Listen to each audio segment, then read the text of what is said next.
Bienvenidos a Planeta Roma, un podcast donde encontrarán toda la información sobre la actualidad del equipo más importante de la capital italiana, la Roma, con la conducción de Sam Rubio y los análisis de David Copa.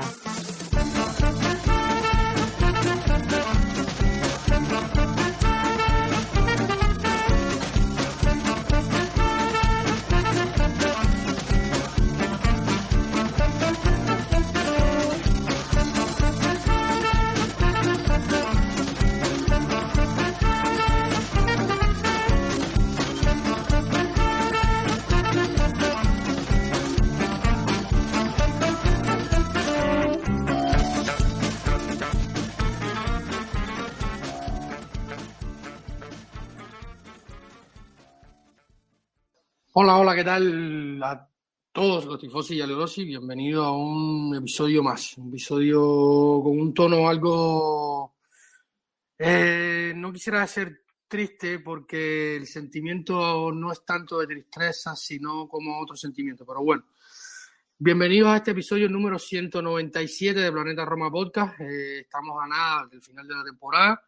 Estamos grabando este episodio el 1 de junio del 2023. Un 1 de junio, tanto como un 31 de mayo, que no olvidaremos jamás. Pero bueno, vamos a intentar hacer un poco nuestro trabajo, siendo hinchas, pero también que llevamos a cabo este hobby, pasión, llamémoslo como quiera, pero bueno, al fin y al cabo un deber y nos debemos a todos. Como siempre digo, Planeta Roma es un proyecto por hinchas y para hinchas, y vamos a hacer venimos aquí con la mitad con la bufanda y con un poco también hacer la labor de análisis y comprensión de lo sucedido este 31 de mayo en Budapest, Hungría. Vamos a hablar un poquito sobre la final.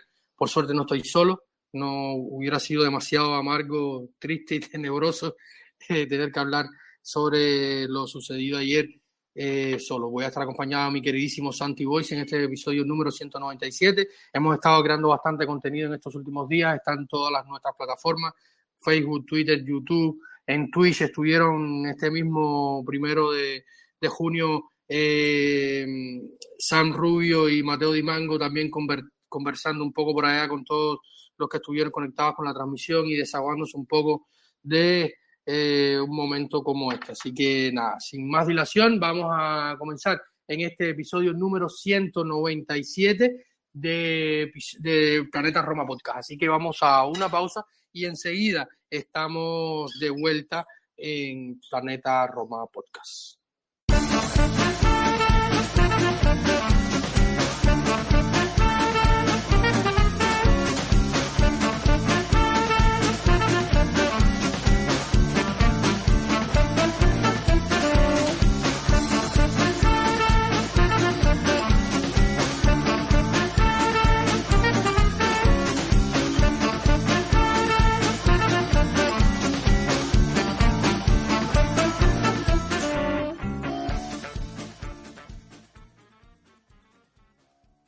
Y aquí estamos de vuelta en los micrófonos de Planeta Roma Podcast, y como les anticipaba en la introducción de este episodio, voy a contar con la compañía de mi queridísimo Santi Boy. Santi, bienvenido una vez más a los micrófonos de la que ya es tu casa, Planeta Roma Podcast.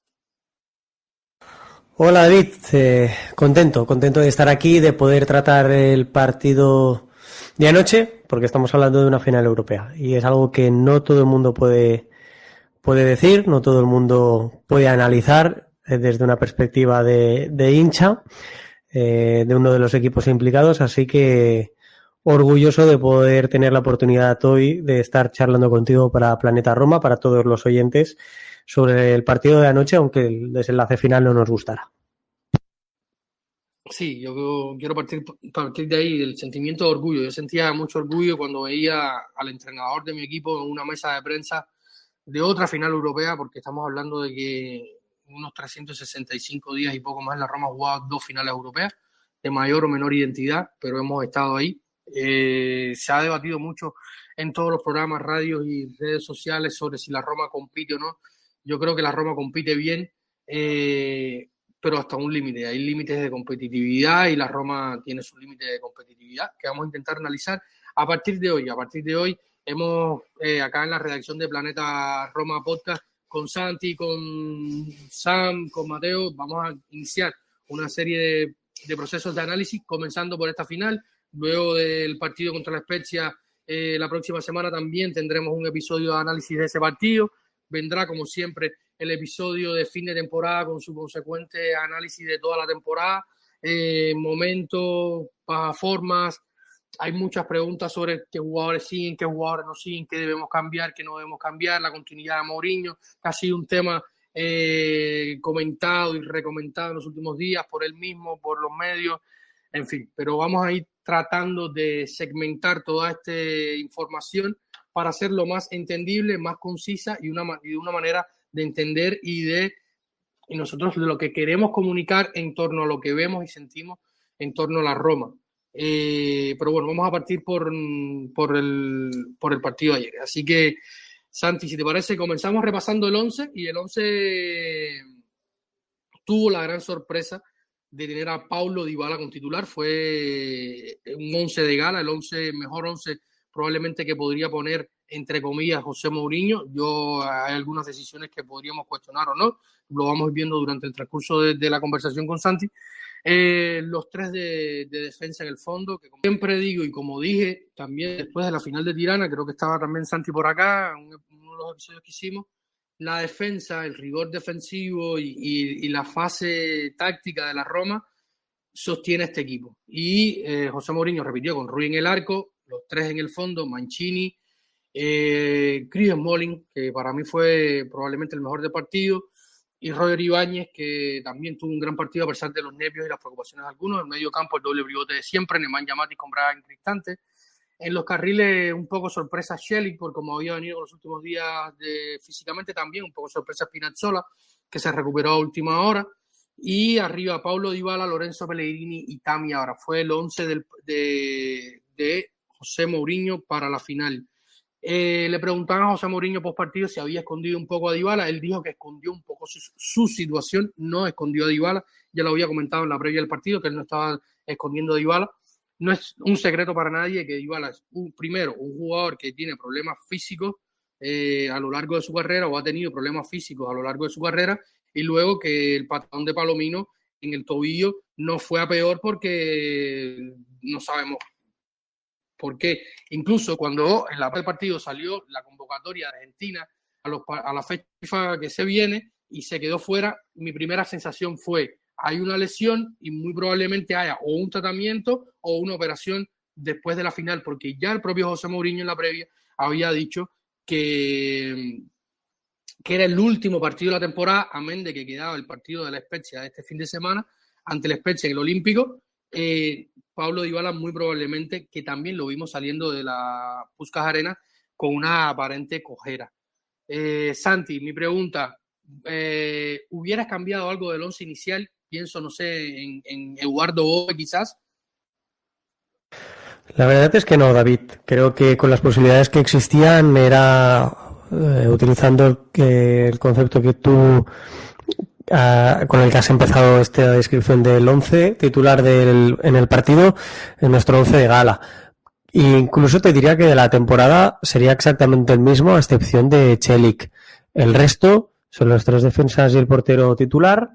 Spinazzola en la banda izquierda, que en buenas condiciones es quien sí que creo que se ha elegido como el titular en el carril izquierdo, debido a que también Zalewski en este último tramo de temporada ha bajado prestaciones. Doble pivote, evidentemente, los que debían estar sí o sí, como son Matic y Cristante. Y arriba los tres jugadores clave y los tres jugadores a nivel ofensivo más determinantes del equipo. No hubiera cambiado absolutamente nada. Creo que está bien así. Otra cuestión son los cambios durante el partido y lo que él mismo pedía. Yo creo que se hicieron movimientos tácticos acertados en el primer tiempo, y ahora entraremos en detalle en ellos. La gestión de los cambios, es cierto lo que comentaban Sam y Mateo en el programa de Twitch, que los oyentes que nos estén escuchando en el programa que estamos grabando ahora mismo pueden encontrar en la plataforma de Twitch, que se queda grabado. ellos lo decían, haga el cambio que haga, tiene muchas posibilidades de caer en el error, ¿no? De no acertar.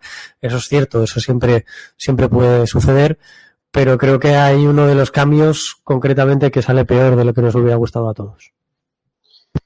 Ahora vamos a la siguiente cuestión, o el siguiente análisis, que es muchos hinchas e incluso especialistas pensaban antes y ya después del partido que Dybala debió salir en el segundo tiempo. Yo soy de los que piensa que si está... Yo ni nadie, creo, sabíamos, solamente los que estaban allí en Trigoria. Fue un secreto muy bien guardado, la situación de Dybala real, físicamente hablando, de cuál era su situación. Él dijo, Mourinho, en la previa del partido, 20 o 30 minutini, haciendo un poco broma, hasta que nadie le preguntó sobre Dybala durante la mesa de prensa. Fueron 8 o 9 preguntas, si mal. Y yo pensaba que a lo mejor era sacar a Pablo Dybala en el segundo tiempo. Pero visto lo visto, José Mourinho estaba claro, y sin Dybala no hubiéramos llegado al 1-0, no hubiéramos tenido el buen primer tiempo que tuvo la Roma, porque es una Roma sin Dybala y una con Dybala. La pala, el balón de gol de Nazzola, la jugada de Pellegrini, las marcas, los espacios, la forma en que Sevilla tiene que asumir el partido con un Pablo Dybala es completamente... y también cómo lo asume la Roma cuando está o no está el argentino en campo. O sea, yo creo que fue una buena decisión para mí, Santi, arrancara de inicio Pablo Dybala, que yo creo que se esforzó un poco más y lo salir con bastantes molestias del campo y que ya no podía más. Sí, coincido plenamente. Es un jugador tan bueno, tan diferencial en la plantilla de la Roma y en el partido de ayer al completo, teniendo en cuenta los jugadores del Sevilla. Era el mejor jugador que había en el terreno de juego. Lo evidenció durante el primer tiempo, básicamente, en el que llevó a jugar a la Roma a campo rival. El equipo rival, teniendo a Dybala enfrente, replega mucho más, se cubre mucho más las espaldas, y aún así fue capaz de encontrar un resquicio que le sirvió para anotar su gol pasados los 30 minutos de juego, ¿no? Yo, sin duda alguna, coincido. Dybala, si está en condiciones de jugar, debe estar los minutos que pueda, los suficientes. Si hubiera estado 45 y habría jugado en los primeros 45, nunca los segundos. Los famosos ya expected goals, que la Roma al final tuvo las oportunidades más claras. Yo creo que las tuvo, pero como siempre este equipo, si vemos las estadísticas, no sé si Santi, tú que tienes, no sé si estás delante de la DC, quizás lo podrás ver, para no decir el dato inexacto del partido, creo que fue 1 punto tanto, y vamos, si pienso, o sea, cuando hablo de oportunidades claras, esto ha sido una constante durante toda la temporada, y si no estoy mal, estoy hablando un poco de memoria, perdónenme, la Roma es uno de los 2-3 primeros equipos dentro de la Serie A que más oportunidades claras crea de gol. Opciones claras o expected goals, Roma debería tener muchos más de los que ha tenido en la temporada, que hace días Santi ponía un tuit muy interesante, que de ahí partiremos por el futuro de analizar a profundidad el tema ofensivo de Roma. La Roma tiene oportunidades de gol, la Roma tiene oportunidades capitales, tuvo la oportunidad de ir al final de los 45, 7, que fueron 7 minutos para mí exagerados en el primer tiempo, quizás con 4 hubiera estado. Se pudo ir al vestuario de los 15 minutos de pausa con una ventaja mucho peor de la que refleja el marcador, porque fue superior de inicio del partido. Roma fue superior al Sevilla. Luego el Sevilla fue creciendo durante el partido, se metió mucho en su área, porque es la constante del equipo, pero además el rival empujó a meternos ahí en el área en la segunda parte, y nos costó salir, como siempre, las combinaciones, las transiciones no fueron tan buenas. El partido de Spinazzola es penoso. No tengo otra manera de decirlo. Celik no es un lateral ofensivo, y nos costó muchísimo esto, Santi. Bueno, lo primero que comentabas era el tema de los expected goals. Debo decir que a nivel estadístico, en los 4 tiempos que tiene el encuentro, en todos ellos hay una superioridad de expected goals por parte de la Roma sobre el Sevilla. En algunos de los casos bastante contundente o exagerado. En el total del encuentro, el Sevilla se queda con menos de un gol esperado, se queda en torno al 0,80 goles esperados durante los 100 y tantos minutos que dura el encuentro, y la Roma está prácticamente en 2 goles, está en 1,95. Incluso en el segundo tiempo, que creo que a nivel generalizado se aprecia como un bajón de rendimiento ofensivo de la Roma y un crecimiento exponencial del Sevilla en el encuentro en esa faceta, incluso en ese segundo tiempo, los goles esperados de la Roma son superiores a los del Sevilla. Ese segundo tiempo, concretamente, la Roma está en 1,32 goles esperados y el Sevilla en 0,43. Es cierto que el Sevilla consigue, con la introducción de cambios, creo que esto es bastante claro, bastante evidente. Suso le da una alternativa al equipo hispalense muy importante, le permite salir con el juego mucho más controlado por dentro y por los costados, pero sin rifar tanto la pelota, sin tomar tantos riesgos y por lo tanto llegar a área rival con mayor facilidad. Creo que voy a intentar ser bastante detallado pero no alargarme en exceso. La Roma en el primer tiempo empieza jugando con 2 mediapuntas como son Pellegrini y Dybala y un delantero centro como Tammy Abraham. En el momento en el que se inicia el juego, la Roma pierde el balón, el Sevilla lo que hace es colocar a Ivan Rakitic en uno de los costados, lo que se dice lateralizar a su centro del campo, a su centrocampista, para darle mucha más altura a su defensa, en este caso el lateral, Alex Telles, que si bien es cierto que no es un gran defensor, sí que es bastante mejor jugador ofensivo, ¿no? Mayor calidad ofensiva en cuanto sobre todo a los centros que puede aportar el jugador con ficha del Manchester United cedido en el Sevilla. En este caso, desde esa banda, desde ese costado izquierdo se manejaba muy bien el Sevilla, Rakitic conseguía girar el juego y en ese punto está la dificultad para la Roma.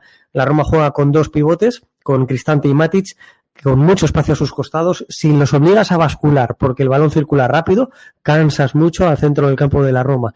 Y eso es una debilidad que detectó muy bien el Sevilla, que Mendilibar llevó a cabo con Rakitic a los mandos, insisto, girando, haciendo desplazamientos en largo, girando ese juego del Sevilla, y que Mourinho suple perfectamente incrustando en fase defensiva a Pellegrini en el centro del campo, haciendo una suerte de pivote defensivo y 2 interiores, en cierta manera, por no decir 3 jugadores en el centro del campo prácticamente en línea para evitar que Matic y Cristante tengan que recorrer demasiados metros a sus costados y que se haga un 2 contra 1 ante nuestros carrileros.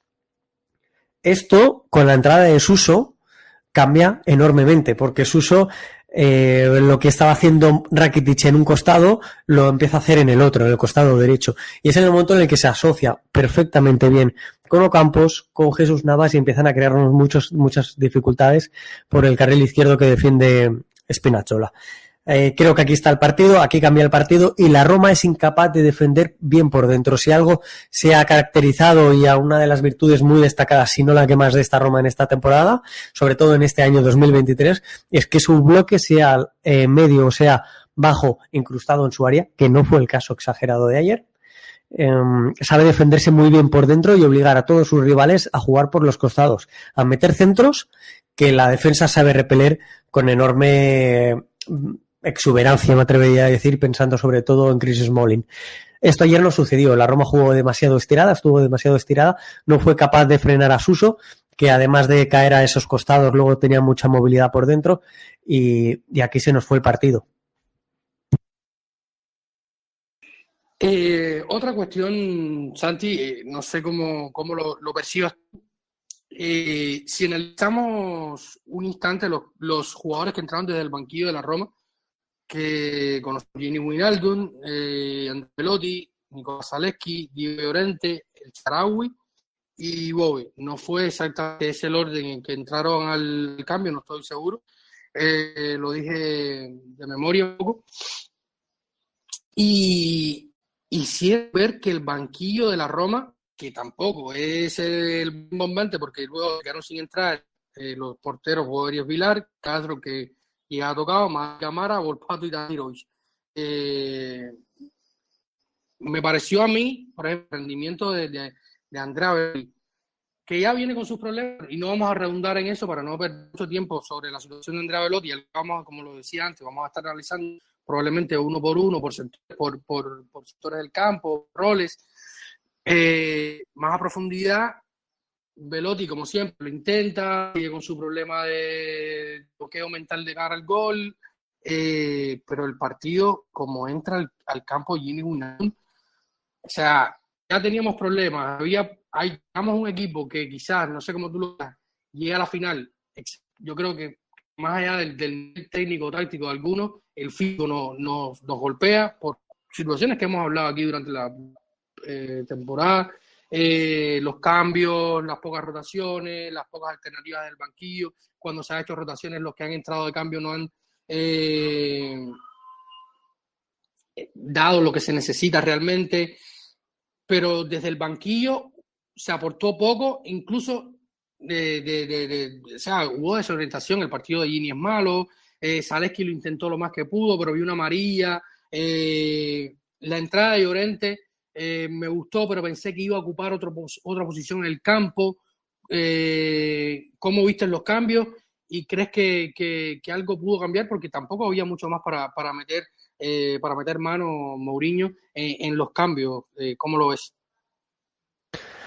Pues mira, lo primero que quiero mencionar es que los jugadores que entran desde el banquillo en el Sevilla son Suso, Lamela, y ya en el tiempo extra, en la prórroga, entra Rekic, Montiel, Maracao y Joan Jordán. Los de la prórroga podrían ser perfectamente suplentes en la Roma. Quiero decir, no tienen el nivel de titulares en la Roma, los jugadores que entran de refresco en el Sevilla. Y los dos que entran durante los 90 minutos, que son los que cambian el partido, sobre todo en el caso de Suso, ni Suso ni Lamela son jugadores de primer nivel europeo. No lo son. Además son los dos con pasado, uno pasado romanista, pero el otro también pasado en el calcio, mucho más reciente, en el caso de Suso en el Milan.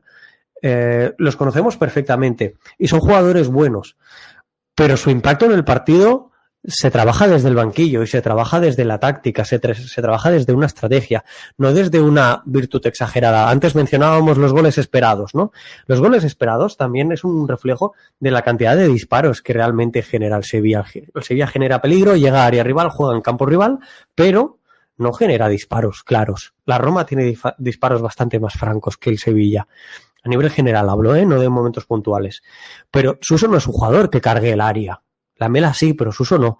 Pero sí que permitió jugar al Sevilla a otra forma, ¿no? Mucho más cómodo, con mayor protagonismo en el partido. Sin embargo, los cambios en la Roma no nos funcionaron. No creo que sean peores que los jugadores que entraron de refresco en el Sevilla, pero no nos funcionaron tan bien. El primero de ellos, si lo mencionabas, es el de Gini Wijnaldum. Creo, sinceramente, que este es el único cambio discutible o bastante más discutible, sobre todo. Creo que Wijnaldum en los partidos hasta ahora estaba siendo suplente, creo, no, es una evidencia. En la eliminatoria de semifinales el titular fue Eduardo Bove. Creo que Bove se lo había ganado con rotundidad, con rendimiento, con muy buenas actuaciones a nivel defensivo sobre todo, y yo sin duda alguna me sorprendió porque hubiera abogado por Eduardo Bove como jugador de refresco para entrar en ese momento. ¿Esto significa que Bove lo hubiera hecho mejor que Wijnaldum? No lo sé, es una hipótesis. Solo significa que a mí me sorprendió porque la dinámica venía siendo Bove, no Wijnaldum. Wijnaldum estaba jugando cuando había rotaciones, ¿no? Estaba jugando contra la Fiorentina, estaba jugando partidos anteriores contra el Bologna, siempre en la rotación. A partir de aquí creo que Wijnaldum ayer evidenció que su temporada en Roma se puede tildar de decepción y se puede hacer porque cuando a partir del momento en el que ha estado disponible, su rendimiento nunca ha acabado de ser el esperado, nunca ha acabado de ser ni siquiera el que necesitaba el equipo. Los otros cambios, Andrea Belotti le hemos visto hacer partidos muy buenos sin llegar a anotar en la Serie A y sin embargo ayer no lo tuvo. De 16 duelos que protagonizó Belotti, solo ganó 6. Cuando Tammy Abraham, hasta ese momento en el que sale también con una ostensible cojera, lo estaba ganando absolutamente todos. Y esos balones que ganaba Abraham eran oro para la Roma, le permitían oxigenarse, le permitían adelantar líneas, salir de su propia área y generar ocasiones de peligro. Cuando entra Belotti, esos últimos 15 minutos, salvo el cabezazo final de Smalling y un par de actuaciones anteriores, es decir, en el tiempo añadido a los 90 minutos, los 15 minutos del 75 al 90 prácticamente no ataca a la Roma y no lo hace porque Belotti no es capaz de ganar balones en duelos aéreos, sobre todo. No estuvo absolutamente nada cercado a Andrea y me sabe muy mal, pero es que no lo estuvo. Luego, en el tiempo añadido, en el tiempo extra, en la prórroga, Zalewski, Llorente y el Shaarawy, y Bove en los últimos minutos, poco se puede decir de ellos. Sí que creo que me hubiera gustado ver al Shaarawy antes para ver si pudiera tener más impacto. Cuando entran, presiona muy bien, Shaarawy presiona excelentemente bien y consigue que el Sevilla pierda cierto dominio y cierta presencia en campo de la Roma. Pero bueno, poco más creo que se puede decir de estos cambios. Para mí la imagen que me llevaré siempre de este partido será la de Bove llorando apoyado en el palo, en la madera. Sin duda, Santi, una de las imágenes que yo también me quedaré con ella, la de Eduardo Bove y probablemente la de Dybala. Dos desconsolados, que son la imagen de una acción y de un equipo que luchó y lo dio todo, porque yo me voy de partido. No hemos venido aquí a hablar de Anthony Taylor, todos vimos el partido. Queremos analizar lo que sí puede cambiar la Roma, porque el árbitro de Anthony Taylor, que para mí no me gusta hablar de los árbitros, a Santi tampoco, podemos analizarlo incluso. Hay jugadas que podemos analizarlo, pero hemos decidido emplear el tiempo que tenemos para hacer este episodio número 197 de nuestro podcast, es de analizar lo que hizo mal la Roma, que pudo hacer mejor y que podría ser cambiado hipotéticamente ante los reclamos de José Mourinho, algunos válidos. A mí no me gustó un poco la forma en que atacó a la directiva, porque la directiva ha hecho, claro, ha hecho lo que puede a simple vista, con un poco más de ir a la calle. Cuando leemos los reportes, hasta donde pudimos leer los reportes económicos del club y recordemos que a la salida de la bolsa se dejan de ver estos reportes públicos que obligaba, al ser una sociedad o una empresa cotizada en bolsa, tenía que hacer públicos ciertos números a las personas que eran dueñas de acciones y tal. Ahora no, sí. Y veíamos que habían cifras en todos los departamentos económicos de la Roma, derivados de gestiones pésimas, de una crisis económica grande y profunda dentro de la Serie A, una crisis que se agrava también con la pandemia de la COVID, y estas situaciones llevan a la Roma a ser la que es, pero es una Roma que hoy, leía algunos números, tiene un valor, la marca ha aumentado en 80 millones su marca, ¿no? Y cuando José Mourinho llegó, esta Roma era peor de la que es hoy. Quizás sin cambiar muchos jugadores, pero con estos mismos jugadores se han potenciado la mayoría. Mancini, sin ir muy lejos, que fue uno de los que tuvo ciertas situaciones dentro del partido con el penal fallado, que ahora vamos a ir a hablar de los penales, y con ese autogol que es un poco fortuito, Mancini pasó de una temporada a otra de tener no sé cuántas, 20 o 25 tarjetas, y hacer el jugador que es hoy fiable. Yo incluso fui uno de los que pensaba que al final de la temporada pasada que mejorar o subir el techo de Mancini era muy difícil, y hoy tengo una visión completamente diferente de Mancini con un jugador que es un central que en las últimas 2 finales europeas de la Roma ha sido el que ha asistido al gol, primero con el de Zaniolo en Tirana y luego con el de Paulo Dybala en Budapest. O sea, y lo hemos hablado acá con Santi, en los especies, en artículos, en todo el contenido que creamos, de la forma de potenciar más ese buen pie. Recordamos, creo que lo hablamos justo después de aquel golazo que le hizo a la Juventus en el Olímpico, de cómo potenciar estas habilidades de Mancho, ¿no? Y sí, se pueden, por eso, o sea, Mourinho, volviendo al tema inicial, Mourinho pedía cambiar ciertas cosas que merita DPU, decía, merezco más, mi equipo también merece más, pero habrá que ver no solo ese merecimiento, sino cuánto pueden más dar los Fredkin, porque al final su dinero es el que está manteniendo a flote el club, su gestión es la que está manteniendo a flote el club, saliendo adelante en varias cuestiones, y hoy somos mejor club, empresa y equipo de lo que éramos hace 2 años o 3, casi 3 años cuando ellos llegaron. Va a ser ahora el próximo verano, que ya estamos entrando, finales de agosto o principios de septiembre, se harán 3 años de la llegada de los Fredkin a la Roma, después de que James Palota saliera como saliera. Bueno, ya había salido mucho antes, pero no vine ahora al tema. Para que tengas alguna idea. Mira, David, te añado datos, ¿no? Te aporto datos a todo lo que tú estabas comentando ahora. Ponías el ejemplo de Mancini. Mancini, la temporada pasada, y lo sé de memoria porque es algo que a mí la temporada pasada me llevó a los demonios. En Serie A, hablo de Serie A, Mancini, en todos los encuentros que jugó, 16 tarjetas amarillas. La inmensa mayoría de ellas por protestar. La inmensa mayoría. Esta temporada, a falta de un partido para finalizar la competición, en Serie A lleva 7 tarjetas amarillas. Es una mejora, creo, que hemos notado todos en cuanto a madurez de Mancini. Aparte de esto, Mancini es un jugador muy bueno para la Roma, muy bueno. Ayer, la mayor combinación de jugadores a nivel de pase que hubo fue Matic hacia Spinazzola, ¿vale? Sobre todo marcado por la primera parte.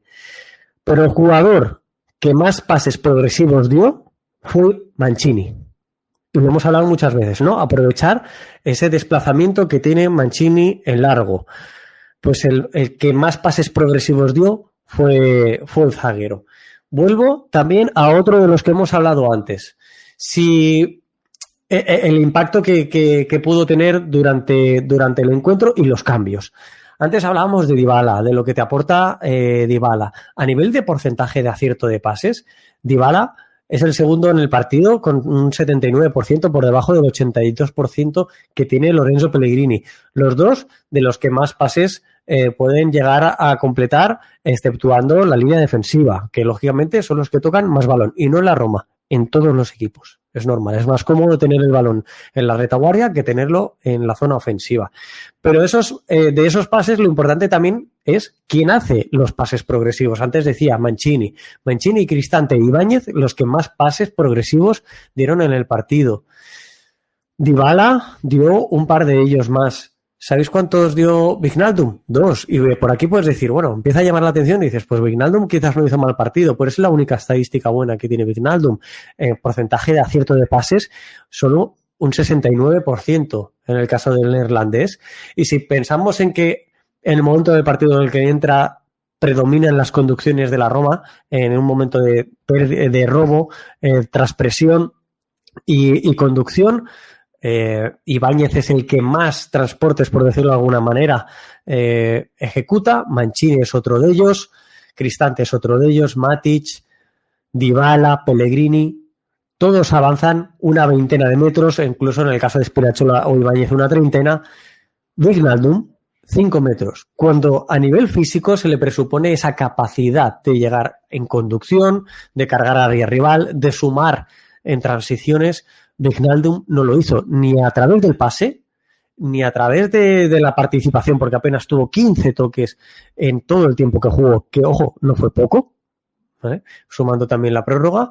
El partido de Wijnaldum es malo, se mire por donde se mire, por no decir horrendo. Y vuelvo a reforzar lo que tú decías antes. Tenemos jugadores que son buenos y que han aumentado su valor. Y es el caso de Mancini, es el caso de Ibáñez, es el caso de Spinazzola, es el caso evidentemente de Cristante, Creo que la Roma y el valor de la Roma como equipo y como plantilla ha aumentado. Esto creo que es indiscutible. Y yo hablaba de una exigencia. Creo que es muy evidente que esa exigencia tiene continuidad a nivel de Roma como institución. Ahora falta que lo tenga a nivel de club para que esto nos permita dar ese saltito que nos hace falta, que todos queremos, ¿no? Estar con continuidad en la máxima competición europea. Pero sin duda alguna, el último lustro, los resultados están ahí, hablan por sí solos. Las participaciones en semifinales y finales europeas en las 3 competiciones que hay a día de hoy de la Roma, muy pocos equipos, por no decir ninguno, lo puede igualar.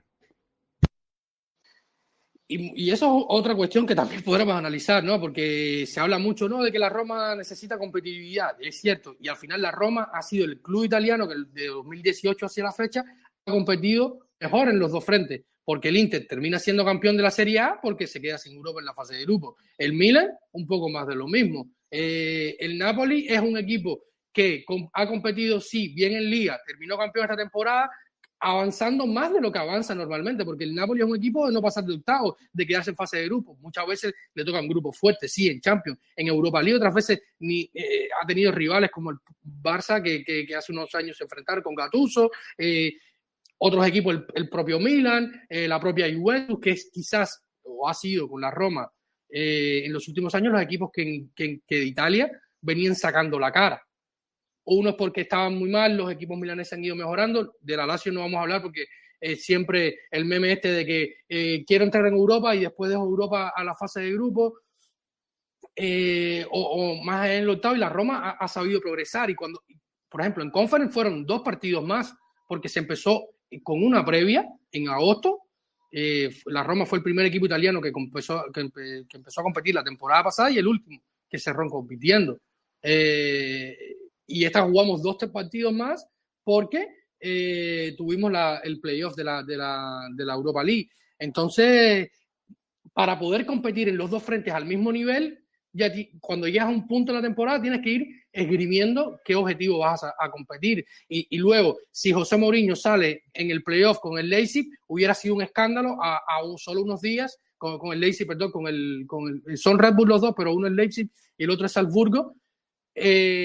A unos días de perder 2 partidos con el Cremonese y salir de la Copa Italia, sale también de Europa y hubiera sido otro escándalo. Entonces el equipo avanza y es complicado, pero necesitamos fondo de armario. Fondo de armario se necesita.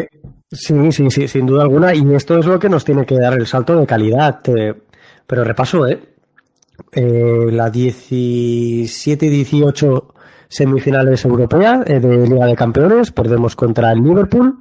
La siguiente temporada es la única en la que podríamos ponerle pegas y la Roma pierde en octavos de final de Champions League, la última participación de Champions que tiene la Roma, pierde contra el Porto en un total de 3-2. Son aquel partido en Roma con doblete, quiero recordar, de Zaniolo, en el que hace un auténtico partidazo, probablemente el mejor que con la camiseta de la Roma.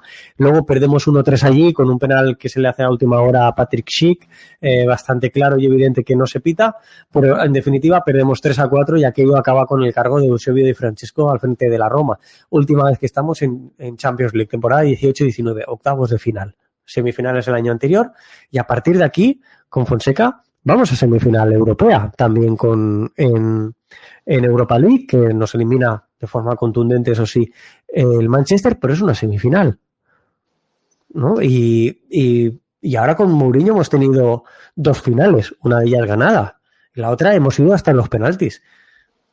Yo creo que tenemos que estar tremendamente orgullosos y tenemos que ser realistas. Este equipo está progresando. En todo este camino que acabo de mencionar, en los últimos 5 o 6 años, Pellegrini ha estado presente. Y esto es un valor muy importante. Pero es que la mayoría de la plantilla en la semifinal de Europa League contra el Manchester, Cristante estaba presente también. Habían varios jugadores que estaban presentes. Y esto se va notando. Por eso puedes llegar a competir una semifinal, unos cuartos de final de Europa League, como se ha hecho este año. Por eso puedes competir una final, aun con las carencias que tienes a nivel ofensivo este año. Porque los jugadores crecen, no solo a valor, sino también a rendimiento, en experiencia. Y todo esto suma. Todo esto es importante, darle continuidad a la Roma. Sin duda, Santi, lo hemos hablado. O sea, puedo mencionar, Roger Ibáñez llegó a la Roma con, creo que eran 20 minutos en el Atalanta, Exacto, sí. Mancini llegó a la Roma con 20 y tantos partidos en Serie A, porque Gasperini, cuando se entera en ese enero-febrero que se iba a la Roma, lo descartó totalmente. No, de marzo a mayo-junio, Mancini no jugó más. Sí. Kumbula llegó con 24, 20 partidos a la Roma. Cristante era mucho más joven de lo que soy. Y venía de un año muy bueno con Atalanta. O sea, eran jugadores muy jóvenes todos, incluido Pellegrini, que han ido creciendo con el proceso. Y, por ejemplo, pensar en los centrales como Ibáñez o Mancini, no cuento a Empoli por su recorrido, experiencia y talento además. Un defensa siempre empezamos a hablar, o sea, se conoce en el fútbol que empieza a ganar experiencia 28 o 29 años. Sí. Se considera la edad óptima para el futbolista y es evidente que la Roma tiene jugadores muy jóvenes que ya aportan un buen rendimiento, incluso a nivel europeo, como se ha evidenciado este año en la segunda competición europea, ¿no? Tú los mencionabas y lo has dejado súper claro. El recorrido y el crecimiento de estos jugadores, con el caso de Mancini, el caso de Ibáñez, que son los defensas titulares, es enorme. Cristante llegaba de ser probablemente el mejor centrocampista en la anterior temporada en la Serie A con un Atalanta cuando jugaba de una forma muy diferente, porque era un jugador de llegada, de segunda línea, un media punta. En la Roma está cumpliendo en otra faceta. Cristante es prácticamente nuestro mejor defensor a nivel estadístico y hay que darle valor a Cristante y a la polivalencia. Es un jugador que nunca levanta una sola voz, una mala palabra, nunca dice nada fuera de lugar y lo pongas donde lo pongas, el chico juega y cumple, como mínimo cumple. Entonces yo creo que se ha acertado, creo que Matic, por ejemplo, ayer hay un antes y un después con la tarjeta amarilla que ve, creo que es clara y justa, pero juega muy condicionado. Padece de llegar tarde a los duelos y llevarse esa segunda tarjeta que provocaría una expulsión, y el crecimiento de Matic o el rendimiento de Matic en este 2023 es indiscutible, pero es absurdamente bueno ese rendimiento, igual que el de Smalling, que privándole de una buena temporada, aquella campaña con Fonseca en el que tuvo muchas lesiones, el resto de tiempo que ha estado en Roma, el rendimiento de Smalling no se lo podía esperar ni el inglés más optimista. Entonces, creo que se da con las teclas, igual que tú lo has mencionado muchas veces y lo has puesto muy bien en valor. Creo que de forma muy acertada en notables ocasiones durante esta temporada. Rui Patricio es otra cuestión de este estilo. Un jugador veterano que podemos pensar que llega en el ocaso de su carrera, pero que sin embargo mezcla muy bien con esos jugadores jóvenes, como son los dos defensores que hemos hablado, como es en cierta manera Cristante, como lo podía ser también Pellegrini hasta hace un tiempo, o incluso como también lo es Tammy Abraham, que es un jugador muy joven aún. Con lo cual, yo creo que está muy bien compensada la plantilla de la Roma. Nos falta calidad individual, como os hemos dicho varias veces, para dar ese salto. Y como tú también mencionas ahora, y has aportado en este programa, muchísima más profundidad de banquillo.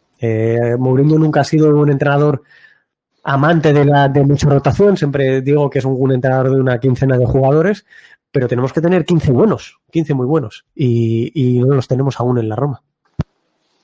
Exactamente. Ya para ir cerrando con la final de Budapest, Santi, otra de las cuestiones que ha sido comentada ha sido los penaltis, la tanda de penaltis, que José Mourinho decía, leí algunas declaraciones por ahí de él, que él, sabemos su historial en los penaltis, en las competiciones europeas, que no avanza, que pierde, que ha trabajado, que no ha trabajado, que a mí me dio la sensación, a pesar de que no soy de los que cree que los penaltis son una lotería, creo que los penaltis hoy, como cada faceta del juego, cuando estás más cerca o en competiciones donde sí necesitas trabajar los penaltis, se trabajan. Lotería es que tú llegas a un lugar, lotería es que yo vaya a pegarle un penal allí, eso sí es una lotería, o cualquiera de nosotros. Que yo juego fútbol una vez cada 3 meses cuando se puede. Eso es una lotería, pero un futbolista profesional con tal, pero luego entran otras cuestiones, contexto, actitud, cansancio, pateo, en fin. Mi sensación, Santi, es que José Mourinho, siendo un tipo tan temperamental, tan de contextos, tan de empatías, que es una palabra que él mucho utiliza en sus mesas de prensa, y de ser un tipo que psicológicamente conoce tanto a sus jugadores, yo creo que apeló a los que vio más seguros y con más ganas de tirar. Porque amén de que no teníamos buenos tiradores disponibles, amén de que hemos tenido grandes problemas durante la temporada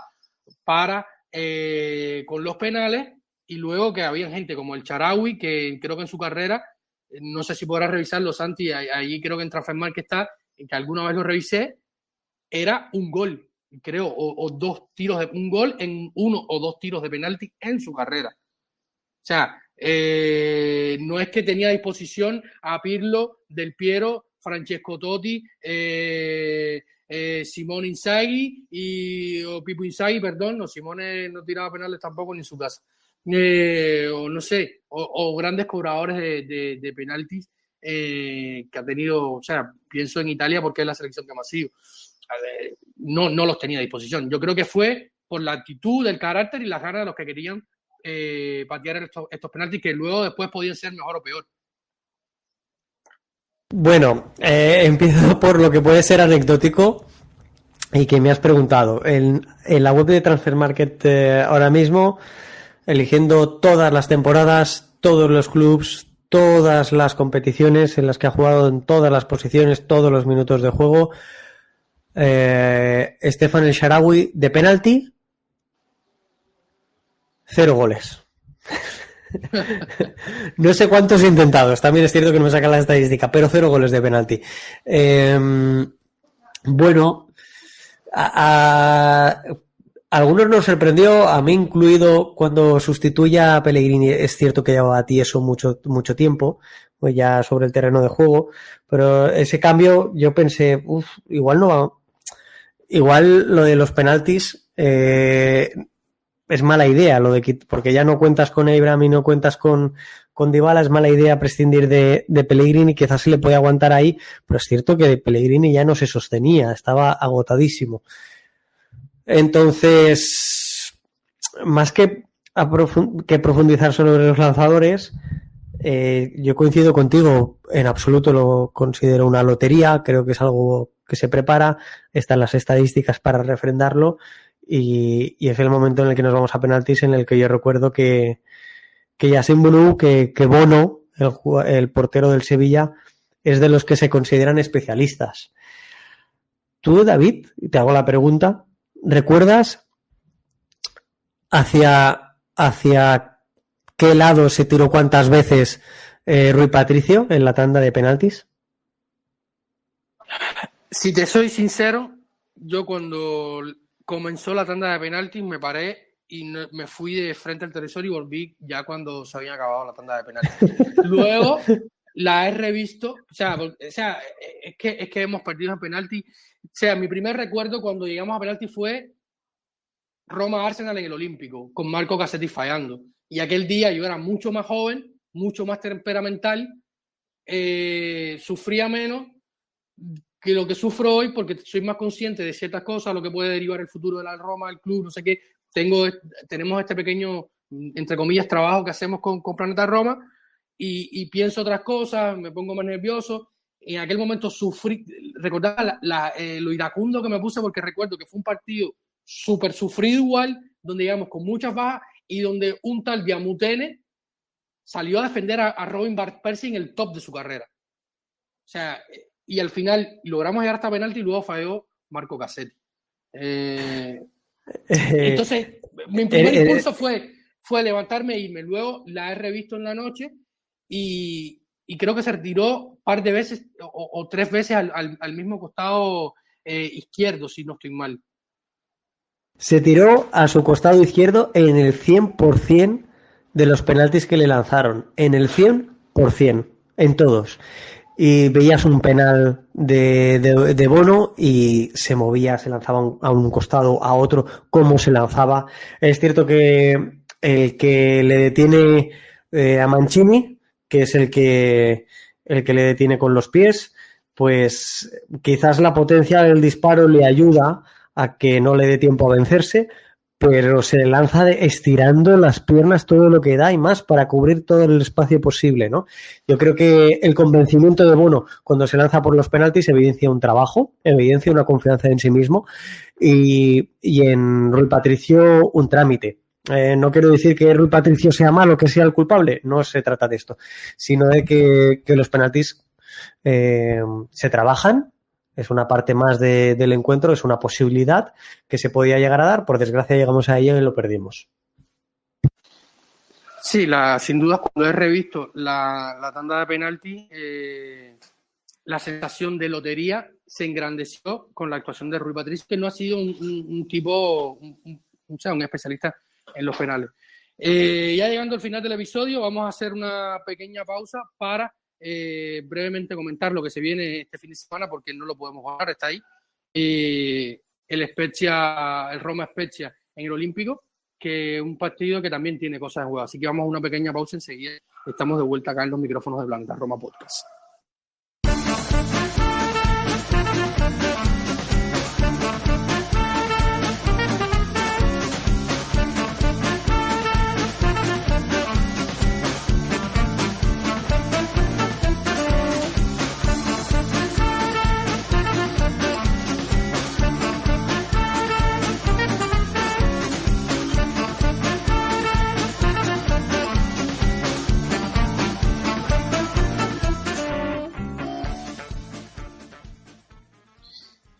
Y estamos de vuelta acá en los micrófonos de Planeta Roma Podcast, episodio número 197. Un saludo, la conversación ha sido tan de carretilla, como decimos, no hemos tenido tiempo para saludar a todos nuestros Patreons. Muchísimas gracias a todos por confiar en nosotros, apoyar este proyecto, formar parte activa de esta comunidad Planeta Romanista. No es tierra planista, sino Planeta Romanista. No somos acá los que la tierra es plana. Si no, estaríamos Santi y yo viéndonos a la distancia. Pero nada, un saludo a todos, muchísimas gracias. Sé que tenemos 2 nuevos Patreons, me lo ha comunicado Sam hace unos instantes, que se incluyeron antes del partido, muy probablemente para activar la cábala que se fue a Bolina un poco por lo que hizo la Roma y un poco por el señor pelón Anthony Taylor. Oye, David, técnicamente sí. La Roma no perdió el encuentro. Buen punto. La Roma ha sido eliminada y pierde la final en los penaltis. O sea, porque en el partido no fue derrotada. O sea que la cábala, podemos decir que técnicamente está continúa. Activa. Sí, sí. Pues sí, la cábala continúa, es cierto. La Roma no perdió en los 90 minutos, en el partido no lo perdió. Perdió en la definición del título. La Roma pierde en la definición por el título en Budapest en la tanda de penaltis. El título queda definido hacia los compañeros del equipo de Ramón en la tanda de penaltis. Así que la cábala está activa. Muy gracias, Santi, por la anotación. Un saludo a todos. Gracias por estar. Y nada, vamos a comentar un poquito de este Roma Spezia, jornada 38 de la Serie A, un partido que todavía tiene en juego la competición europea a la que puede ir la Roma. La Roma en este momento es sexta en la Serie A un punto del séptimo clasificado, que es la Juventus, que tiene sobre la mesa su situación de, estuvo Santi por acá con un invitado especialísimo como es Mario Gago Huerta, que estuvo periodista, que estuvo acá conversando, que vive en Turín, de hecho, también conversando eso. Pueden escuchar el episodio número 196 en todas nuestras plataformas de podcasting y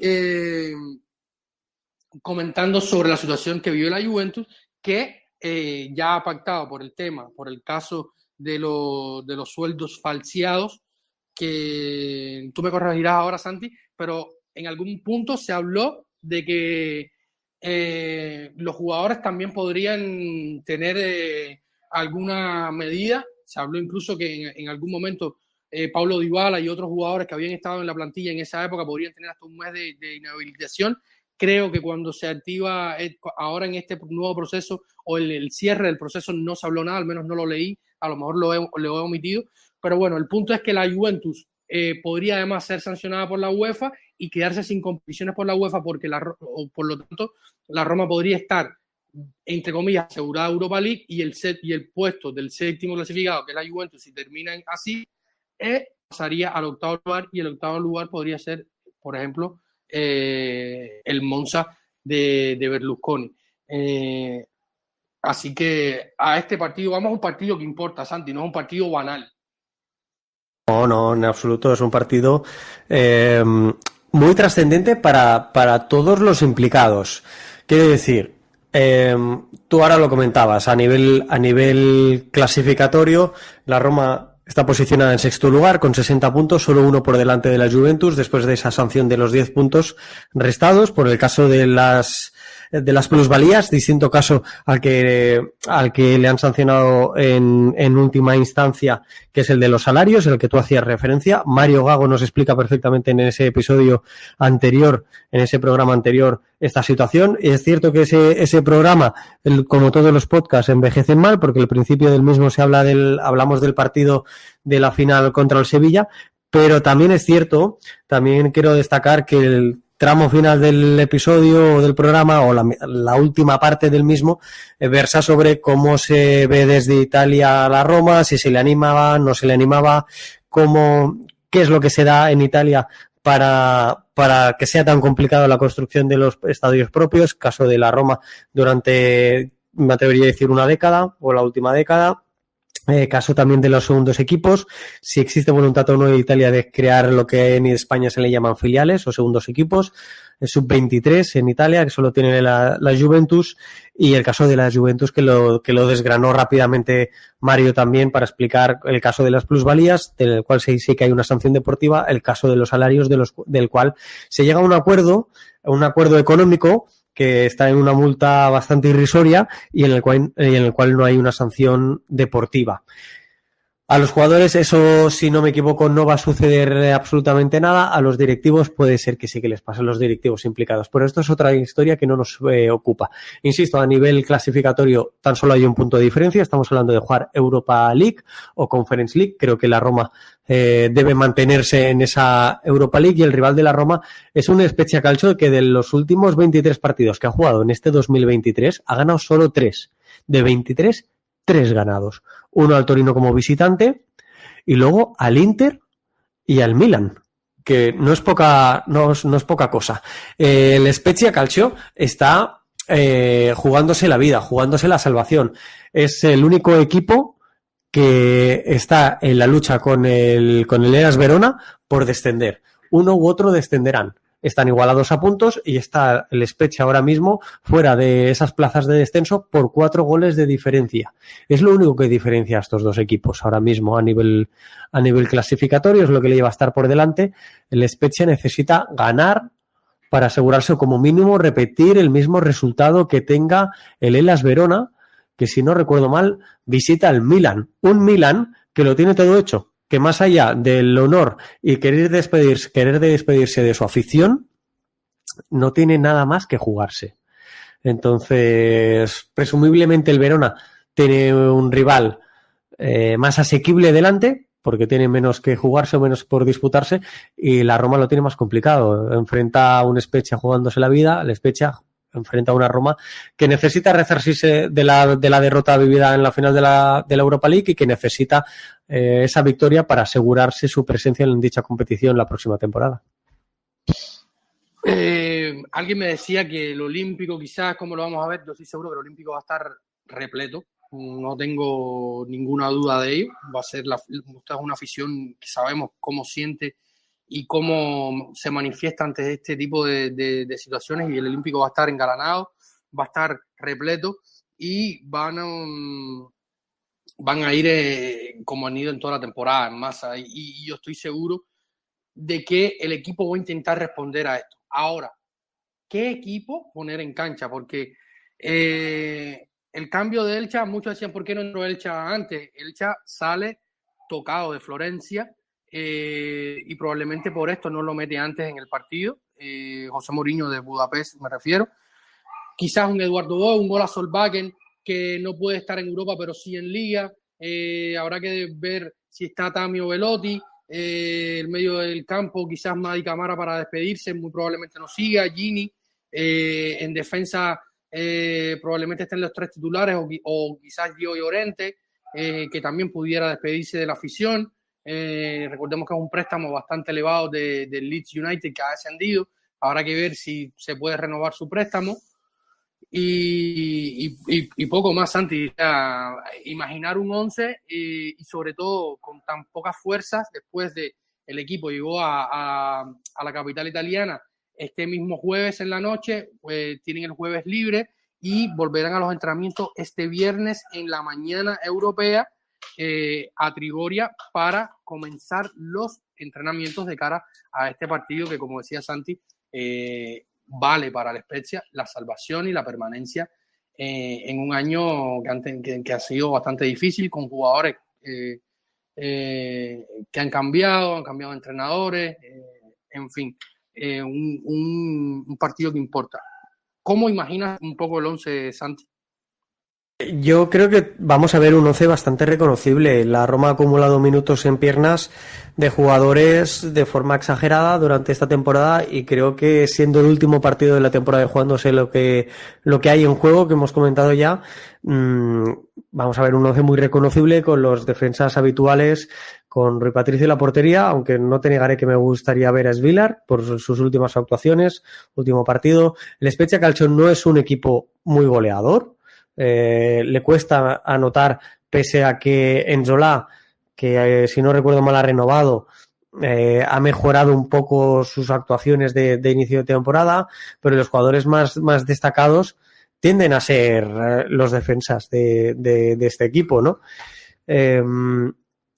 Yo creo que sí que habrá posibilidad de ver a Bove de titular, quizás a Solbakken o al Shaarawy de titular, y dependerá del estado físico de los jugadores que acabaron más mermados en el partido de ayer, pero espero que sea muy reconocible, insisto, espero que la Roma, que no dudo de que va a estar muy apoyada, y aquí te paso a ti la pelota para que comentes cuántos soldados han habido esta temporada, cómo ha sido el desplazamiento masivo a esta final, igual que lo fue a Leverkusen, igual que lo ha sido en tantos otros desplazamientos esta temporada. Creo que la afición ha estado de 10 y como creo que también lo va a estar en este próximo domingo, en este próximo fin de semana, no me cabe la menor duda de que los jugadores darán la última pizca de energía que les quedará ya para lograr el objetivo de estar en Europa League.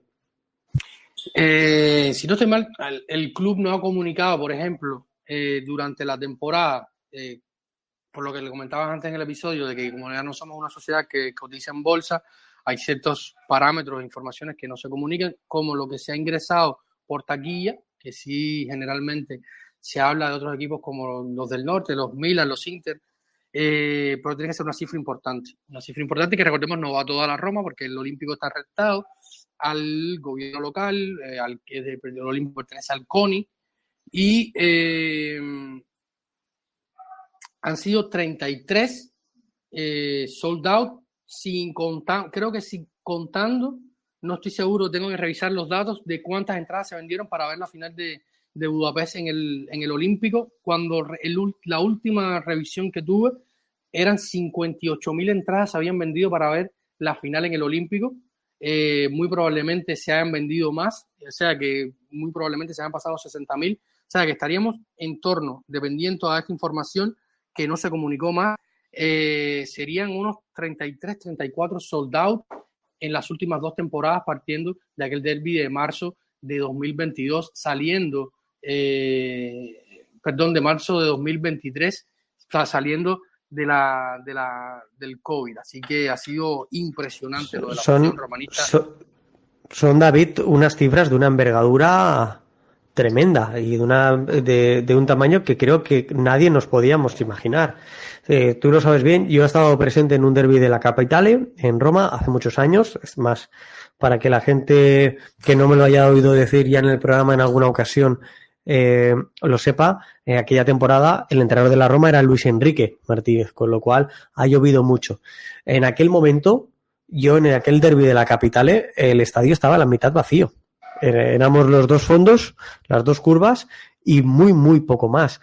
Después de tanto lo que ha llovido y penurias que ha pasado por diferentes motivos, temas de competición, como era el carnet de la tifosería que se implementó en Italia durante cierto tiempo, y luego como el equipo en estas últimas temporadas ha conseguido ir creciendo y ir enganchando a la gente, esto era impensable y de esto tenemos que ser conscientes y darnos cuenta de la comunidad a la que pertenecemos como aficionados de la Roma, y hay que estar contentos y orgullosos de ello.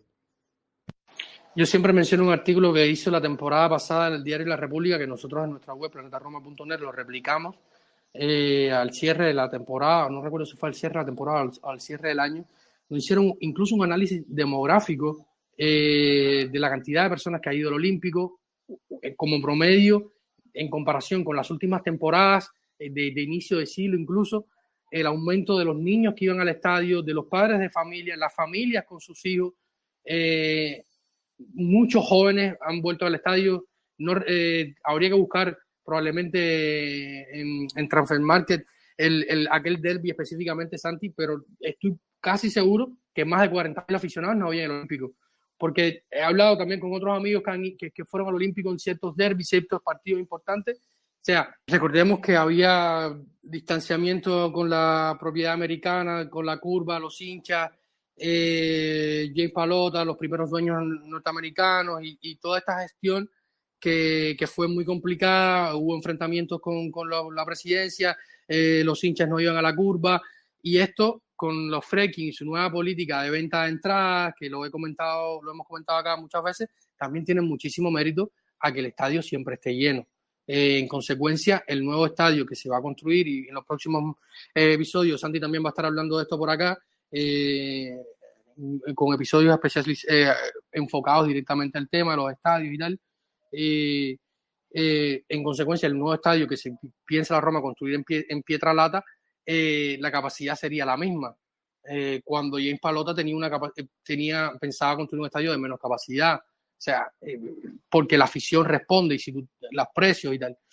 Por tanto, esperaremos que el fin de semana ante la Spezia el Olímpico siga siendo ese factor que ha sido durante estas últimas temporadas. Así que, Santi, sin más, creo que llegamos al final de este episodio número 197. Te agradezco enormemente haber estado acá una vez más en Planeta Roma Podcast, y nos estaremos escuchando en los próximos días, donde seguiremos con nuestro programa post Roma Spezia, y luego con el fin de temporada, y luego seguiremos con el verano, con varias propuestas que tenemos por acá, que estamos cocinando para seguir con el contenido durante el verano, por supuesto, mercado y muchísimas otras cosas más. Gracias a ti, David, como siempre. Dos apuntes que no quiero dejarme en el tintero. Si el domingo la Roma juega su partido a las 9 de la noche, hora local, o la hora italiana, a las 4:30 de esa misma tarde, la Roma femenil, el equipo femenino campeón ya de la Serie A, disputa la final de la Copa Italia ante la Juventus. Buen momento para animar a unas chicas que han hecho una temporada sensacional. Y el último apunte de todos, hemos creado un hashtag en Planeta Roma en la tarde de hoy, porque consideramos que debemos sentirnos orgullosos y que debemos mostrar al equipo nuestro ánimo de cara a este último encuentro de la temporada, ese hashtag de todos con la Roma, ¿no? Y yo creo que lo podemos utilizar. Ha habido gente, yo mismo, y hemos puesto fotografías que nos sirve como hilo, como ánimo, como imágenes. Otros han puesto vídeos, otros han puesto simplemente el comentario, ese hashtag, que antes lo he dicho mal, perdón, siempre con la Roma, que tratemos de, entre todos, auparlo para hacernos visible como comunidad española, latina, en definitiva hispanoparlante, y que nos hace fuertes y que nos hace estar cerca de nuestro equipo, aunque estemos lejos de él. Exactamente, Santi, siempre con la Roma, ha sido la etiqueta que hemos lanzado, y nada, síguenos en todas nuestras redes sociales, en todas en las plataformas de podcasting, estamos en todas, siempre con todos nuestros episodios disponibles. También lo pueden encontrar en nuestra web planetaroma.net. También pueden apoyar a este proyecto Planeta Roma entrando en patreon.com/Planeta Roma. Allí podrán encontrar en la plataforma de Patreon, donde se pueden suscribir desde la tarifa de $1 hasta $3 para encontrar contenido extra, acceder a nuestro grupo de WhatsApp, donde estamos toda la familia más activa, siempre comentando, analizando, debatiendo y haciendo un poco terapia de grupo cuando hay partidos como el de Budapest y siempre estamos ahí todos comentando, debatiendo y analizando lo que pasa diariamente con nuestra Roma, que nunca es poco. Así que siempre apoyando con la Roma, nunca se dejen alejar del equipo y tampoco, por consecuencia, de Planeta Roma Podcast. Así que muchísimas gracias y hasta aquí el episodio número 197 de Planeta Roma Podcast. Y recuerden que siempre lo más importante es Forza Roma.